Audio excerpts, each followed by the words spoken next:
So we have started with chapter pharmaceutical incompatibility, and under that we have covered it, the 2 point, that is physical incompatibility and chemical incompatibility. Okay, so in this lecture we are going to start with therapeutic incompatibility.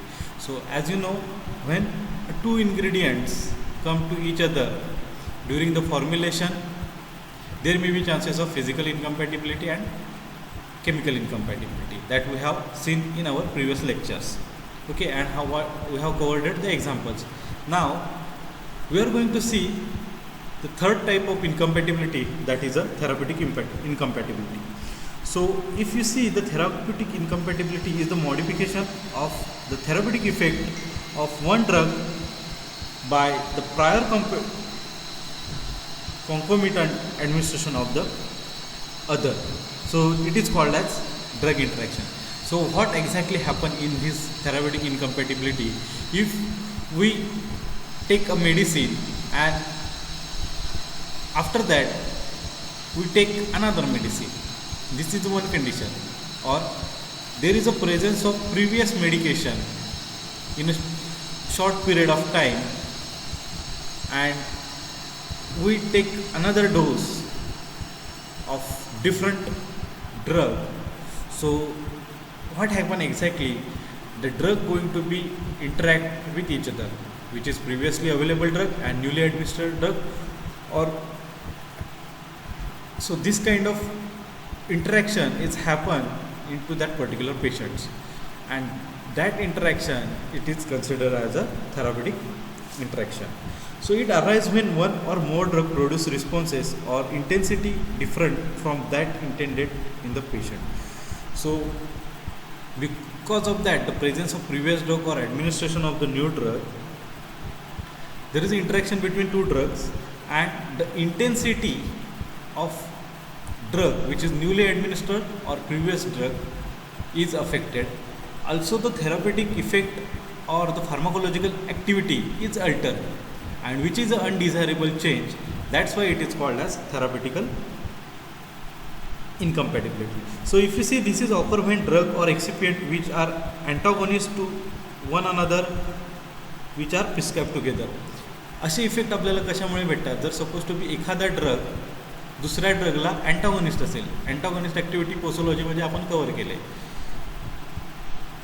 So such kind of activity produced by one drug to another drug or any excipient of another dose to the previous dose, okay, which is taken by that particular patient.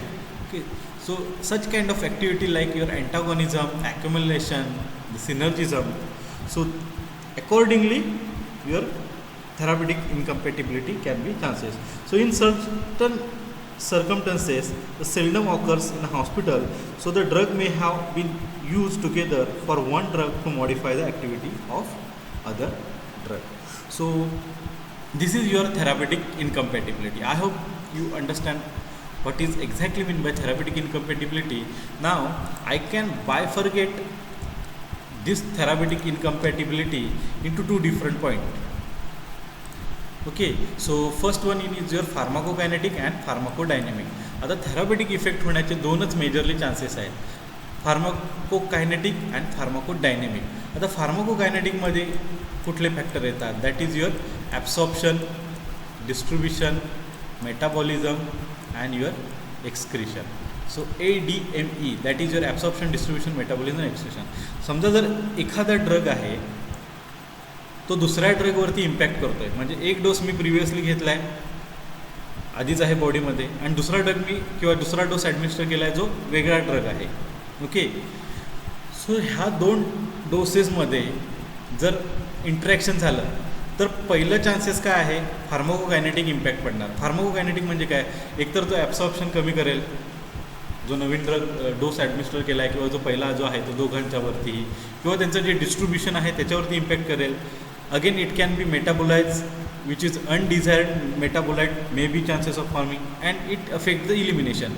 It can be do the excess of elimination or which can be the reduce of elimination. So for that purpose it will reduce or eliminate from the body early before its pharmacological activity or in completion of pharmacological activity, or maybe chances of vice versa, like it will remain in the body or reabsorb or passive reabsorption from the kidney, and it will remain in the body for longer period of time, to which can be produce toxicity. So such kind of pharmacokinetic activity can be done during under the therapeutic incompatibility, or maybe chances of pharmacodynamic.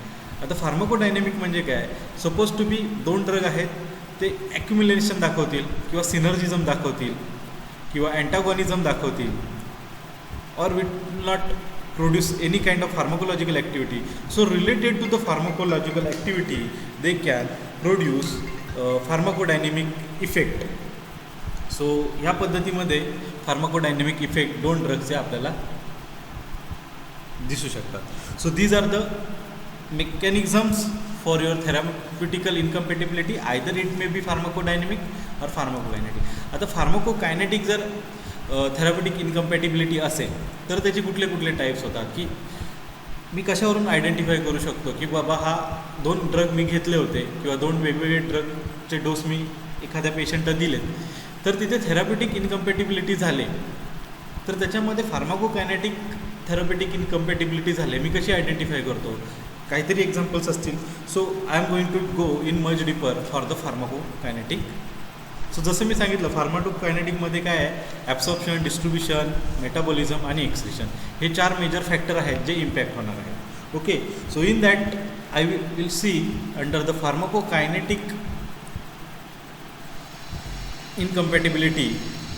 So the first one is altered GI absorption, GIT absorption. म्हणजे काय होणार आहे, जर दोन drug दोघांमध्ये interact झाले तर त्यांचे ॲब्सॉर्प्शन आहे, गॅस्ट्रो इंटेस्टायनल ट्रॅक ॲब्सॉर्प्शन जे आहे, ज्याला मी GIT म्हणतो, ते काय होणार आहे, अल्टर्ड होणार आहे. So in this type of altered GIT absorption pH is going to be altered, then altered bacterial flora is there, then formation of drug chelates or complex or drug-induced mucosal damage and altered GIT motility. It involves in the incompatibility of the drug. Now I will go in individual in detail. First I will take the altered pH. म्हणजे काय होतं, altered exactly pH means what? The non-ionized form of drug is more lipid soluble and more readily absorbed from the GIT than the ionized form of the drug. So जर pH Altered जर झालं तर जे non ionise form drug आहेत, ज्या ड्रगचे form non ionise फॉर्ममध्ये आहेत, ते काय आहेत, more lipid soluble and morally readily absorb from the GIT. So त्यांचं जे ॲब्सॉर्प्शन आहे हे काय होणार आहे, जास्त होणार आहे compare to the ionise drug. This is because of the altered pH. For example I can say antacid and hydrogen antagonist increase the stomach pH that decrease the dissolution of acid soluble drug. So आता जर ह्या कंडिशनमध्ये एखादा जर antacid दिला, आता antacid सगळ्यांना माहिती आहे, अँटासिड काय करतो आहे, pH काय डिक्रीज करतो आहे. सो अँटासिडसोबत जर मी एखादा हायड्रोजन अँटागॉनिस्ट जर करणार असेल तर काय करणार आहे, सो pH आहे हे इन्क्रीज होणार आहे.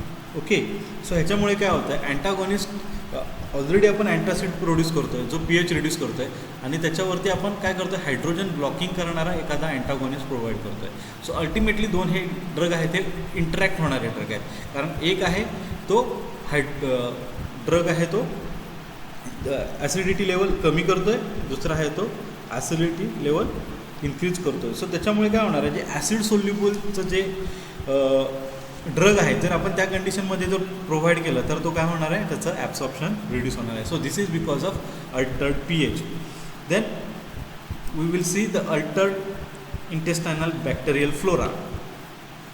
So if patient taking antibiotic for some reason so suffers from the gastric disturbance as intestinal flora is going to be damaged.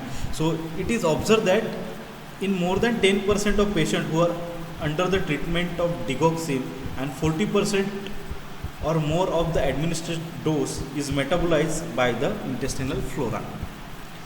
So or more the administered dose is metabolized into the same intestinal flora. So thus the intestinal flora is damaged, the concentration of digoxin is increased, and which may be a toxic. In the case. So what exactly happen in this case, जसं सगळ्यांना माहिती आहे की इंटेस्टिनलमध्ये काय आहे, आपल्या bacterias आहेत. Okay, so त्याच्यामध्ये काय आहे, हे जे बॅक्टेरियाज आहेत, someone are good and someone are bad. So जे बॅड बॅक्टेरियाज आहेत ते काय असतात, आपल्याला हार्मफुल असतात आणि त्या कंडिशनमध्ये आपल्याला डिसीज कंडिशन होऊ शकते. जर बॅड बॅक्टेरिया जर प्रोड्यूस झाले तर मग stomach ache, paining, so spasm kind of condition आपल्याला होते. ओके, ज्याला आपण पोटदुखी म्हणतो. But there are some good bacterias which is required to digest the food. बरोबर आहे, आपण नुसतं च्युईंग करून आपलं जे फूड आपण इंटेक करतो आहे ते पचू शकतं का, किंवा आपण त्याला इझिली ॲब्सॉर्ब किंवा डिग्रेड होऊ शकतं का, नाही. तर त्याच्यामध्ये आपल्या इंटेस्टाईनमध्ये एक गुड बॅक्टेरियाज आहेत जे काय करतात, हे जे आपण च्युईंग केलेलं किंवा हाफ च्यूड जे फूल आहे ते काय करतं, त्याला डिग्रेड करतात. Okay, and these are most required for the requirement in the intestine. So हे बॅक्टेरिया आपल्या बॉडीमध्ये असायला पाहिजेत, अदरवाईज आपलं जे फूड आपण इंटेक करतो त्याचं डिग्रेडेशन प्रॉपर होणार नाही आणि ते अनडिग्रेडेड फॉर्मॅटमध्येच आपल्या बॉडीमध्ये राहील आणि त्याचं ॲब्सॉर्प्शन होणार नाही. ओके, सो हे बॅक्टेरिया आपल्याला रिक्वायर्ड असतात, त्याला मी काय म्हणतो इथे बॅक्टेरियल फ्लोरा म्हणतो आहे.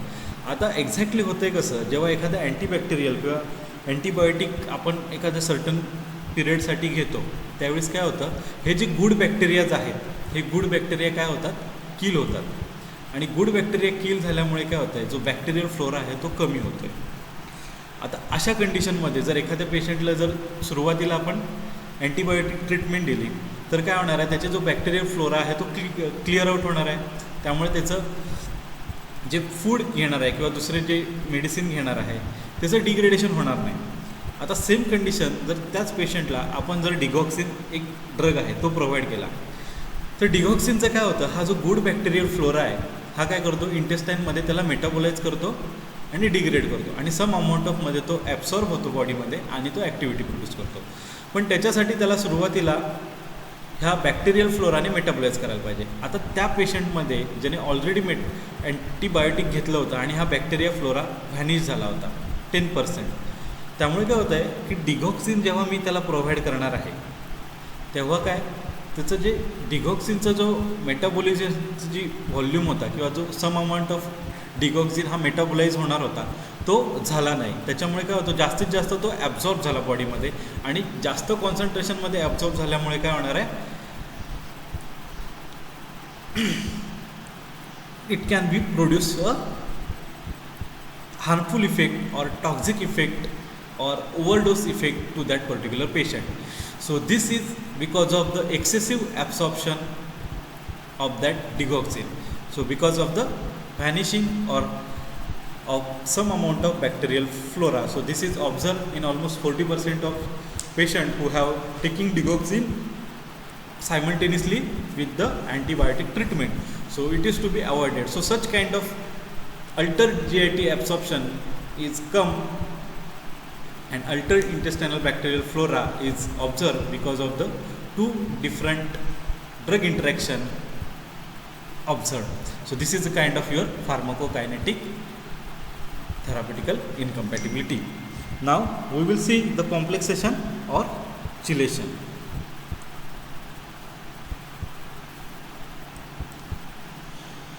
So if you see the tetracycline interacts with calcium which is present in the milk. जसं आपण सुरुवातीची जर तुम्हाला इमेज आठवत असेल, एकदम स्टार्टिंगची जी पहिल्या लेक्चरमध्ये ह्या फार्मास्युटिकल इनकम्पॅटिबिलिटीमध्ये मी दाखवलं होतं की मिल्क आहे आणि टेट्रासायक्लिनची एक मेडिसिन होती आणि त्याच्या पुढे मी एक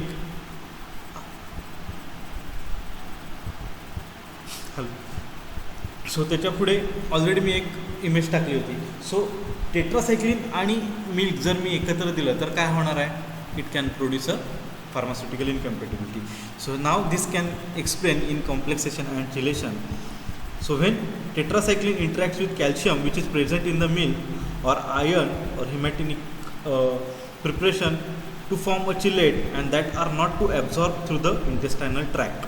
So exactly काय होतं तर मिल्क आणि मी टेट्रासायक्लिन दिलं तर टेट्रासायक्लिन काय करतो की मिल्कमध्ये सगळ्यांना माहिती आहे की कॅल्शियम आहे, बरोबर आहे. सो हे कॅल्शियम आणि टेट्रासायक्लिन हे काय होतात, इंटरॅक्ट होतात एकमेकांबरोबर आणि काय होतं त्याच्यामुळे की टेट्रासायक्लिनला चिलेशन होतं ह्या कॅल्शियमचं. सो हा टेट्रासायक्लिन काय होणार आहे, कम्प्लिटली लॉक होणार आहे ह्या कॅल्शियमने. Okay, so after that locking of that tetracycline with calcium chelation झालं आहे, एक कॉम्प्लेक्स फॉर्म झाला आहे आणि तो कॉम्प्लेक्स काय होणार आहे, ॲब्सॉर्ब होणार नाही. आणि जर तो इंटेस्टाईनमध्ये जर ॲब्सॉर्बच झाला नाही तर तो काय होणार आहे, ॲज इट इज एक्सक्रिशनमध्ये जाणार आहे with in the ficus. So almost of its 85% of your tetracycline is not absorb. So ह्या कंडिशनमध्ये जर 85% जर टेट्रासायक्लिन जर ॲब्सॉर्ब झालाच नाही तर रिमेनिंग 15% ॲब्सॉर्ब होऊन काय होणार आहे, फार्माकोलॉजिकल ॲक्टिव्हिटी तरी इलिक्ट होणारच नाही आहे. Okay, so it is not sufficient quantity of that particular dose is to produce that particular pharmacological action. So in this they retard their absorption, right? So I hope everybody understood that complexation and chelation. Now the next point is the drug induced mucosal damage. So if you see in the antineoplastic agents such as your cyclophosphamide, vincristine and procarbazine inhibit the absorption of digoxin. So ह्याच्यामध्ये काय होतं, जसं मी इथे सांगितलं intestinal bacterial flora damage होतो, आपला third point होता ह्याच्यामध्ये. सेम कंडिशनमध्ये इथे काय होतं आहे की हे जे ड्रग आहेत, फॉर एक्झाम्पल अँटीनिओप्लास्टिक, हे ड्रग आहेत ते काय करतात, म्युकोसा डॅमेज करतात. जसं इथे बॅक्टेरिया फ्लोरा डॅमेज झालं होतं तेव्हा इंटेस्टिनलचा जो म्युकोस मेम्ब्रेन आहे तो डॅमेज होतो आणि म्युकोस मेम्ब्रेन डॅमेज झाल्यावरती काय होणार आहे, गॅस्ट्रोइंटेस्टायनल ट्रॅकमध्ये ॲब्सॉर्प्शन रेट आहे तो कमी होणार आहे. फॉर एक्झाम्पल या डिगॉक्सिन. सर जर हे दोन ड्रग सायमल्टेनियसली आपण देत असू, that is antineoplastic and plus digoxin, the digoxin is not able to absorb from your GIT. So for that purpose absorption is reduced by antineoplastic drug. So this is the example for the induced mucosal damage. And ultimately you will observe the pharmaceutical incompatibility or therapeutical incompatibility into this pharmacokinetic type of mechanism. Then the last point under the altered GIT observation, that is your altered motility. So if you see any anti-emetic drug like your metoclopramide increases the stomach emptying time. So this drug increases the absorption of cyclosporine which may be a toxic. आता अँटीइमेटिक drug कशासाठी वापरतात, that is your motion sickness. Okay, म्हणजे एखाद्या पेशंटला जर travelling केलं आणि ट्रॅव्हलिंगमध्ये जर वॉमिटिंग होत असेल तर ती काय आहे, मोशन सिकनेस आहे. सो अशा कंडिशनमध्ये जर एखादा अँटीइमेट्रिक ड्रग जर त्या पेशंटला देत असेल, फॉर एक्झाम्पल युअर मेटाक्लोप्रोमाइड, सो हा ड्रग जर त्याला दिला असेल आणि हा ड्रग काय करतो आहे, तुमची स्टमक एम्प्टिंग टाईम वाढवतो आहे, म्हणजे त्याचं स्टमक एम्प्टिंग जे आहे ते फास्टर करतो आहे. म्हणजे ड्रग घेतल्यानंतर तुमच्या बॉडीचं जे स्टमकमध्ये आहे ते स्टमक तुमचं एम्प्टी होणार आहे. ओके, आता एम्प्टी स्टमक आहे, कुठलाही फूड त्याच्यामध्ये स्टमकमध्ये नाही आहे, तर सगळ्यांना पोसोलॉजीचा एक पॉईंट आठवत असेल की जर फूड प्रेझेंट असेल स्टमकमध्ये तर ते काय होणार आहे, ॲब्सॉर्प्शन डिलेड होतं, बरोबर आहे. आता जर अँटीमेटिक ड्रग दिला आहे ज्याच्यामध्ये स्टमक एम्प्टिंग झालं आहे तर काय होणार आहे, कुठलाही ड्रग जर मी तिथे दिला तर त्याचं ॲब्सॉर्प्शन होणार आहे. आता त्या कंडिशनमध्ये मी सायक्लोस्पोरिन जर ड्रग कंडिशन इथे जर दिला तर सायक्लोस्पोरिन ड्रगचं स्टमक एम्प्टिंग झाल्यामुळे ॲब्सॉर्प्शन जास्त होणार आहे आणि रिक्वायर्ड अमाऊंटपेक्षा जर सायक्लोस्पोरिन ड्रग जर ॲब्सॉर्ब झाला तर ओव्हरडोस होण्याचे चान्सेस आहेत आणि त्याची टॉक्झिसिटी होण्याचे जास्त चान्सेस आहेत. Okay, so it altered the absorption. In this case, because of antiemetic drug, stomach emptying is more, absorption is going to be more of cyclosporine and it produces the toxicity. So in this case GIT absorption is more and in this case the pharmacokinetic incompatibility is observed. So these are the examples under the altered GIT absorption. I hope you understood all this point. Then next is your displaced protein binding. So if you see what is meant by displaced protein binding, the protein binding depends on the affinity of drug to the plasma protein. So the most likely bound drugs are capable to displace other drug. The amount of free drug is increased through the displacement by the other drug with the higher affinity. For example, your phenytoin. So it is highly bound to the plasma protein and tolbutamide and warfarin. So aspirin, sulfonamides and phenylbutazone drugs displace phenytoin, which remains as a free and is a highly absorbed, thus may exerts toxic effect. So what happen exactly? आता आपल्या बॉडीमध्ये आहेत ना एक protein binding sites असतात. आता इथे मी तुम्हाला सांगतो इथे की हे प्रोटीन बाइंडिंग साईट्स आहेत. ओके, सो जेव्हा एखादा ड्रग ॲब्सॉर्ब होतो, समजा तुमचे ब्लड वेसल आहे, ह्या ब्लड वेसल्स आहेत, ब्लड वेसलमधनं हा ड्रग काय झाला, हा रिलीज झाला, ठीक आहे, किंवा प्लाझ्मामध्ये असतील, ठीक आहे. सो प्लाझ्मामध्ये प्रोटीन असतील. सो ह्याच्यामध्ये ह्या प्रोटीन बाइंडिंग साईट्स आहेत, ह्या ज्या इथे तुम्हाला मी मेन्शन केल्या आहेत त्या, ठीक आहे. आता हा ड्रग काय होतो आहे, एखादा ड्रग प्रोटीन बाइंडिंग होऊ शकतो आणि प्रोटीन बाइंड झाला म्हटल्यावरती हा ड्रग इथे ह्या प्रोटीनवरती जाऊन अटॅच झाला, ठीक आहे.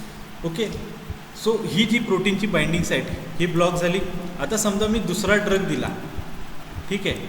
आता ह्याच्या कंडिशनमध्ये मी इथे टेट्रासायक्लिन दिला होता जो प्रोटीन बाइंडिंग आहे. आता ह्या टेट्रासायक्लिनचं प्रोटीन बाइंडिंग काय आहे, जास्त पिरियडसाठी आहे, म्हणजे हा ऑलमोस्ट 1 डे 2 डे 3 डेसाठी हा प्रोटीनमध्ये बाइंड राहणार आहे. आता त्या सेम पिरियडमध्ये मी दुसरा ड्रग दिला, समजा इथे मी त्याला ॲस्पिरिन दिला. ओके, आता ॲस्पिरिन इथे जर मी त्याला दिला तर सेम ॲस्पिरिन काय होणार आहे, प्रोटीन बाइंडिंगला सुद्धा अटॅच होण्याचे चान्सेस आहेत. पण जेव्हा हा ॲस्पिरिन प्रोटीन बाइंडला जाणार आहे तेव्हा हा काय ऑलरेडी टेट्रासायक्लिन हा इथे प्रोटीनला बाइंड आहे. सो ॲस्पिरिनला separate protein binding site available नाही आहेत. So it is freely available in your plasma. So हा प्लाझ्मामध्ये मोर कॉन्सन्ट्रेशनमध्ये अवेलेबल राहणार आहे आणि हा फ्रीमध्ये अवेलेबल असल्यामुळे तो काय होणार आहे, जास्त ॲक्टिव्हिटी प्रोड्यूस करणार आहे, और फार्माकोलॉजिकल ॲक्टिव्हिटी इथे हा जास्त प्रोड्यूस करणार आहे. So this is happen because this protein binding site is already block, right. So such kind of toxicity is produce in case of protein displaced protein binding. So such kind of activity comes under your pharmacokinetic activity. So ह्या कंडिशनमध्ये त्याचं काय होतं, distribution जे आहे हे block होतं आहे आणि फ्रीली अवेलेबल असल्यामुळे तो फ्रीली फार्माकोलॉजिकल ॲक्टिव्हिटी प्रोड्यूस करतो आहे. आता जेव्हा हा टेट्रासायक्लिन रिमूव्ह होणार आहे तेव्हा नेक्स्ट जो ड्रग आपण येणार आहे तो इथे प्रोटीन बाइंडिंगला अटॅच होऊ शकतो. ओके, पण इथे प्रोटीन बाइंड साईट फ्री नसल्यामुळे, ब्लॉक असल्यामुळे ऑलरेडी टेट्रासायक्लिनने ॲस्पिरिनचं ॲब्सॉर्प्शन और प्रोटीन बाइंडिंग इथे होऊ शकत नाही. Okay, so ultimately it alters their excretion as well. Okay, so it such kind of toxicity can be visible in a displaced protein binding. Then next is your altered metabolism. So if you see, there are some examples of drug that affect the metabolism of other drug by changing its effectiveness. Okay, so although liver is the major site of drug metabolism, so other organs, that is your WBC, skin, lung and GIT can also contribute for the same. तर तुम्हाला सगळ्यांना माहिती आहे की liver तर आहेत ज्याच्यामधून enzyme release होत असतात. ओके, सो ते एन्झाईम जे रिलीज होत आहेत, enzyme it is what, some kind of chemical. Okay, so जेव्हा आपण एखादा ड्रग घेणार आहोत बॉडीमध्ये किंवा एखादा डोस आपण घेणार आहोत, तो जेव्हा एका फॉर्म्युलेशनमध्ये आपण त्याला व्यवस्थित प्रिपेअर केला आहे, जेव्हा तो एखाद्या बॉडीमध्ये जाणार आहे तेव्हा त्याचं कॉन्टॅक्ट कोणाशी होणार आहे, एन्झाईम बरोबर होणार आहे. आता एन्झाईम कोण प्रोड्यूस करतं आहे, लिव्हर प्रोड्यूस करतं आहे, also skin, lungs and GIT मधून some amount of chemical secretions are there. So that secretions, that enzymes are going to be interact with your dose. आता जेव्हा हे एन्झाईम आणि dose, what is your, that your enzyme and your drug हे एकत्र येणार आहेत तेव्हा ते काय होणार आहेत, मेटाबोलाइज होणार आहेत. त्या ड्रगचं मेटाबॉलिझम होणार आहे आणि ड्रगचं जर मेटाबॉलिझम झालं तर तो मेटाबोलाइट जो न्यू होणार आहे तो डिझायर्ड मेटाबॉलिझम असला तर तो काय होणार आहे, फार्माकोलॉजिकल ॲक्टिव्हिटी प्रोड्यूस करणार आहे. पण अनडिझायर्ड मेटाबॉलिझम असला तर तो काय होणार आहे, एकतर फार्माकोलॉजिकल ॲक्टिव्हिटी प्रोड्यूस करणार नाही, otherwise it may produce a toxic effect. So such kind of effect we will observe. So if you see under the altered metabolism there is a enzyme induction. So a drug may be induced in an enzyme that is responsible for the metabolism of other drug that I have already told you. Then for example the carbamazepine, that is an anti-epileptic drug, increases its own metabolism. Then phenytoin increases hepatic metabolism of theophylline, leading to the increase in the level of reduction of action, or I can say it is a vice versa. So enzyme induction involves the protein synthesis, therefore it needs around 3 weeks time to reach maximum effect. So it may produce a desired metabolite or undesired metabolite. Then next is enzyme inhibition. So in enzyme inhibition, decrease the rate of drug metabolism by another enzyme, increasing the concentration of targeted drug, leading to the increasing in toxicity. So if you see the inhibition of the enzyme may be due to the competition at the binding site. जसं मी इथे तुम्हाला सांगितलं होतं की इथे काय आहे, ही competition आहे बाइंडिंग साईटची. कुठला ड्रग प्रोटीन ऑलरेडी बाइंड होतो, जर हा प्रोटीनला बाइंड झाला तर तो ॲज इट इज राहणार आहे. मग त्याला कुठलाही मेटाबोलाईट किंवा कुठलाही एन्झाईम जरी त्याच्या जवळ आला तरी तो अनचेंज फॉर्ममध्ये राहणार आहे. ओके, पण if it is freely available that enzyme going to be inhibit और may be produce any metabolite. Okay, so for example when carbamazepine which is a enzyme inducer is administered with verapamil and which is a enzyme inhibitor. म्हणजे आता ह्याच्यामध्ये कार्बामाझेपाइन आणि दुसरे example दिले त्यांनी वेरापामाइलचं. Okay, so आता कार्बामाझेपाइन हा काय आहे, एन्झाईम इंड्युसर आहे, म्हणजे तो एन्झाईम रिलीज करायला हेल्प करतो. आणि your verapamil it is a anti drug, so which inhibits the enzyme. So the effect of inhibitor drug being predominant effect of carbamazepine concentration and ultimately its again effect. So ह्याच्यामध्ये enzyme इनिबिटरचा drug जो आहे तो काय करतो आहे, कार्बामाझेपाइनची activity काय तो retard करतो आहे. So such kind of activity will be produce when this two different drug like your enzyme inhibitor and enzyme inducer is going to be given simultaneously or provide in a short interval of time. So these are the enzyme inhibitor. And next your alter metabolism, in that is your first pass metabolism. I have discussed this already in our previous lectures. So if you provide any medicine via oral administration of drug, increases the chances of its metabolite in the liver and the GIT to the loss of some part of the drug, does that decrease its action. So काय होतं आहे, लिव्हरमध्ये काय होतं आहे, enzyme release करतो आहे, बरोबर आहे. सो जर एखादा ड्रग आपण ओरली ॲडमिनिस्टर केला तर तो काय होणार आहे, स्टमकमध्ये येणार आहे, इंटेस्टाईनमध्ये येणार आहे, अल्टिमेटली GITमध्ये असणार आहे तो. So it definitely come in the contact with your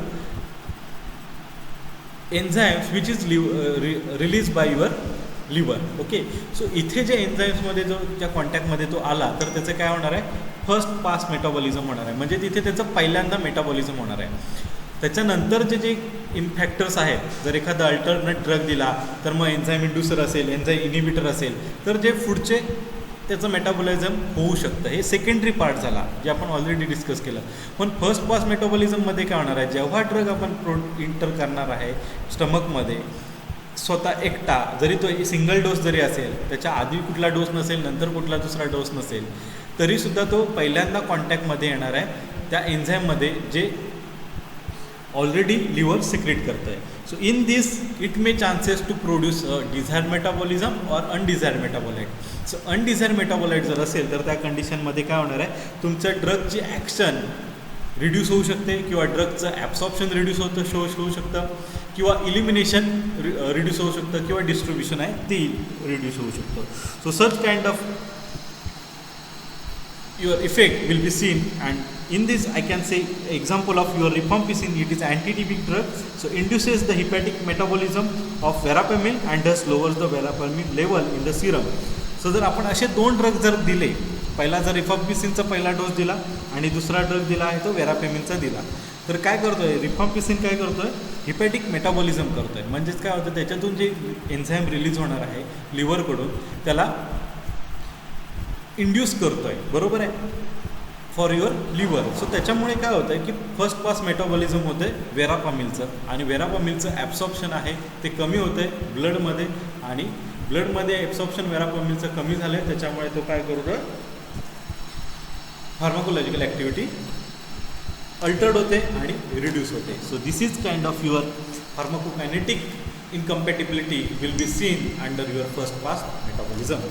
Then next is your altered renal excretion. So in this altered renal excretion, inhibition of renal tubular secretion. This is your first point. So I am going to explain. This is your inhibition of renal tubular. So when it will be occur in the proximal renal tubules. आता तुम्हाला किडनीचं बऱ्यापैकी anatomy माहिती असेल तर तुम्हाला प्रॉक्झिमल renal tubules पण माहिती असेल. So such kind of inhibition of drug will be happen in your proximal renal tubule. Okay, so the drug combines with specific protein to pass through the proximal tubules. When a drug has competitive reactivity to the protein is responsible for the active transport of another drug, it reduces the drug excretion and increases its concentration, and it is chances of producing the toxicity. In this case, I can give an example of your probenecid, which decrease the tubular secretion of methotrexate. So this is the example under the inhibition of renal tubular. Then next is alteration of urine flow and pH. So what happens in this excretion and the reabsorption of drug occurs in the tubular by the passive diffusion that I have explained in this practical session, how passive diffusion or reabsorption is done in your by the passive diffusion. So which is related to the regulated by the concentration and the lipid solubility, also the your osmotic pressure. Okay, then ionized drug are reabsorbed at lower level than non ionized drug. So हे जे passive रिअब्झॉर्प्शन होतं त्याच्यामध्ये काय होतं, जे ionised ड्रगचं जे passive रिअब्झॉर्प्शन आहे हा रेट कमी आहे किंवा कॉन्सन्ट्रेशन कमी आहे as compared to the non ionized drug. Non ionized ड्रगचं ॲब्सॉर्प्शन फास्टर होतं. For example your thiazide diuretics is indirectly increases the proximal tubular reabsorption of lithium ion, which is and cause a lithium toxicity. ह्याच्यामध्ये काय होतं, lithium ion हा non ionise आहे. आता ह्या कंडिशनमध्ये जर आपण डायुरेटिक्स दिलं, आता डायुरेटिक्स काय करतायत, हे जे पॅसिव्ह डिफ्युजनला आहे ना हे पॅसिव्ह रिॲब्सॉर्प्शनला हेल्प करतात. आता त्या कंडिशनमध्ये जर एखाद्या आपल्यामध्ये बॉडीमध्ये जर हेवी मेटलची एखादी ट्रीटमेंट झाली असेल किंवा त्याच्या आधी हेवी मेटल्स आपल्या बॉडीमध्ये प्रेझेंट असेल, हे जे लिथियम आयन आहेत हे नॉन आयनायझेड आहे. आणि मी काय तुम्हाला सांगितलं, हे पॅसिव्ह रिॲब्सॉर्प्शनमध्ये नॉन आयनाइज मॉलिक्युल्सचं ॲब्सॉर्प्शन हे मोहर होतं. बरोबर आहे. ह्याच्यामध्ये काय आहे, जसं मी तुम्हाला सांगितलं, हे लिथियम आयन ह्याच्यावरती काय +2 चार्ज आहे. ह्याचं डायुरेटिक्स जेव्हा तुमच्या रिनल और लूप ऑफ हेनलेमध्ये जाणार आहे तेव्हा तिथे काय असणार आहे, त्यांचं कॉन्सन्ट्रेशन जास्त असणार आहे आणि त्याच्यामुळे हे जे नॉन आयनिक आहेत हे काय होणार आहेत, रिॲब्झॉर्ब होणार आहेत. आता लिथियम काय आहे, हेवी मेटेरियल्स आहे. सो हेवी मेटल जर हायर लेवलमध्ये जर ॲब्सॉर्ब झाला, it will definitely produce a toxicity. So such kind of toxicity in a patient treated with lithium carbonate for the mood disorders. So the effect of urinary pH of the excretion of weak acid and base is observed in a patient under the treatment of poisoning. So such kind of pH difference also can alter the reabsorption. Okay, so such kind of pharmacokinetics therapeutic incompatibility will be observed. So in this we have seen the 4 types of your pharmacokinetics examples, that is altered GIT interaction, then we have seen displaced protein binding, then altered metabolism we have seen, and final altered renal excretion. So in this we have covered the pharmacokinetic effect of your therapeutic incompatibility. Okay.